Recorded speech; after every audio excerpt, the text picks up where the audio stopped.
میگیرن فاز پرچم داری، میزنیم خنده فقط اون ردمی و اینطوری دستت نگیر. نداری جنبه اثر شارژر رو میذاریم و کف باک سلام. دشمنن همه واسم الان جز فنام. کوالیتی خوبه اگه امکانات نی جلو چشتم. پس شدم ارس برات کارا مارکتیه نه آشغالی. گوشی واسه گیمه نه لاد بازی. کی داده به تو آخه فاز لاکچریان؟ تو که پاپیونی نزدیک ما باشی. میفروشم تو آسیا به رفیقام فقط. من از اوسا میدونتم که وریفای ترم. با ما بالا میره الان ضربان یهو.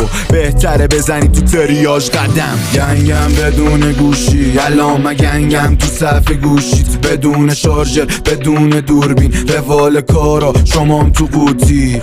گنگم بدون روتین الان من گنگم با نت تو جی. تو سبک پرشو سودای پولی. تو کارا نابیم گروهی لوتی. یه جو کارو میبندم که